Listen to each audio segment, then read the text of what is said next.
ತಲಕಾವೇರಿಯಲ್ಲಿ ದಿನಾಂಕ 29ರಂದು ಮೈಸೂರಿನ ಕೋಡಿಮಣಿಯಂಡ ಕೆ ಸುಬ್ಬಯ್ಯ ಮತ್ತು ಕಾವೇರಮ್ಮ ಅವರ ಸೇವಾರ್ಥ ಪವಿತ್ರ ಮಂಟಪಕ್ಕೆ ಬೆಳ್ಳಿಯ ಕವಚ ಸಮರ್ಪಣೆ ಹಾಗೂ ಚಂಡಿಕಾ ಹೋಮ ಕಾರ್ಯಕ್ರಮಗಳು ನಡೆದವು. ಶ್ರೀ ತಲಕಾವೇರಿ ದೇವಾಲಯದಲ್ಲಿ ದಿನಾಂಕ 29ರ ಶನಿವಾರದಂದು ಮೈಸೂರಿನ ಕೋಡಿಮಣಿಯಂಡ ಮನೆತನದವರಿಂದ ಕಾವೇರಿಯ ಪವಿತ್ರ ತೀರ್ಥ ಮಂಟಪಕ್ಕೆ ಬೆಳಿಗ್ಗೆ 8 ಗಂಟೆಯಿಂದ ಗುರುಗಣಪತಿ ಪೂಜೆ, ಗಣಪತಿ ಹೋಮ, ವಿವಿಧ ಪೂಜಾ ಕಾರ್ಯಗಳನ್ನು ನಡೆಸಿ ಬೆಳ್ಳಿ ಕವಚವನ್ನು ಅರ್ಪಿಸಲಾಯಿತು. ಮಧ್ಯಾಹ್ನ ಮಹಾಪೂಜೆ ಮಂತ್ರಾಕ್ಷತೆ ನಡೆಸಿ ನೆರೆದಿದ್ದ ಭಕ್ತಾದಿಗಳಿಗೆ ಅನ್ನ ಸಂತರ್ಪಣೆಯನ್ನು ನಡೆಸಲಾಯಿತು.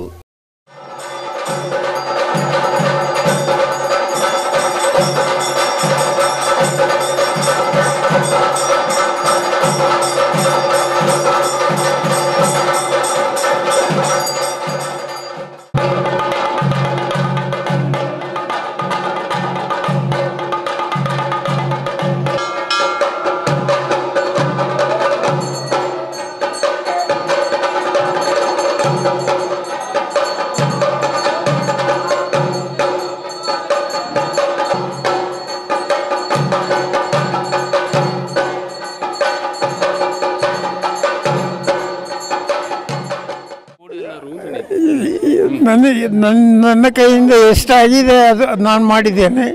ಇನ್ನು ಬಾಕಿ ಇರೋದು ಬೇರೆಯವರಿಗೆ ಬಿಟ್ಟು ಮಾಡೋರು ಮಾಡಲಿ, ಬೇರೆಯವರು. 5 ವರ್ಷಕ್ಕೆ ಹಿಂದೆ ನನಗೆ ಇದು ಸ್ವಪ್ನದಲ್ಲಿ ಕಂಡಾಗಾಯಿತು. ಮತ್ತು ಮಾಡೋಕ್ಕೆ ನಾನು ಆ ಗೋಲ್ಡ್ ಸ್ಮಿತನ್ನು ಅರೇಂಜ್ ಮಾಡಿ ಅದೆಲ್ಲ ಆಯಿತು. ದೇವರು ಇಷ್ಟು ಮಾಡಿಸಿದ್ದಾರೆ. ಅವನನ್ನು ಎಷ್ಟು ಇದು ಮಾಡಿದ್ದೇನೆ ಅದನ್ನು ನಾನು ಮಾಡಿದ್ದೇನೆ.